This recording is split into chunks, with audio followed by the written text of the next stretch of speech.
Hello mga kasisi, boss, madam. May bagong tip at meron na naman tayong impormasyon tungkol kay Meta.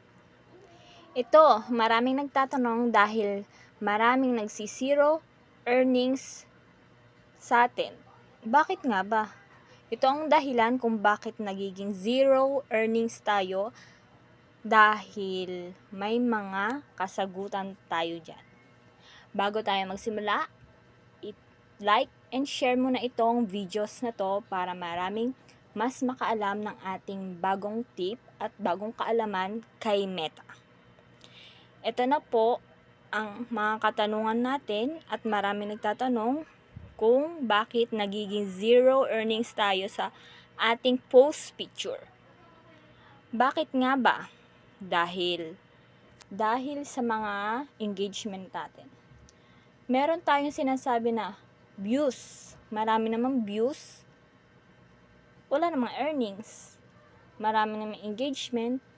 Zero earnings. Bakit nga ba? Gagawa tayo ng unang senaryo. Unang senaryo, nag-post, may nakita kang post, hinart mo lang, post picture, hinart mo lang siya. Ang count lang nun ay engagement. Nagpuso ka lang, ang count lang yung engagement.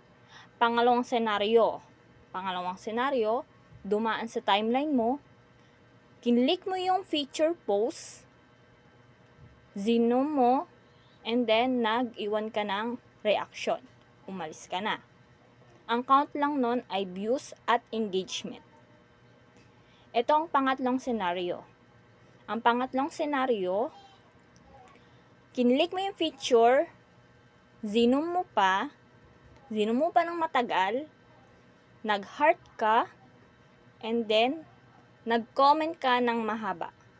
Mahaba at napakadaming comment. Mahaba siyang comment. Dito magkakaroon ng earnings ang ating post picture. Bakit? Biniyo mo, zinom mo, count, views, engagement, nag-react ka, nagpuso ka, and then magkakaroon na ito ng earnings dahil nag-comment ka ng mahaba at madaming comment doon sa comment section na yun, pero wag pa ulit-ulit. Diyan na tayo magkakaroon ng earnings. Kaya bakit hindi tayo nagkaka-earnings? Zero earnings tayo sa post picture natin dahil mali yung procedure na ginagawa natin. Kaya magtaka kayo kung yan ang inyong ginagawa. Dapat ang inyong ginawa ay yung 3 scenario, yung pangatlong scenario. Ayan. Thank you sa mga nanonood at pa-share nitong ating video tips Meta para sa mga content creator na kagaya ko na nagsisimula pa lang. Thank you!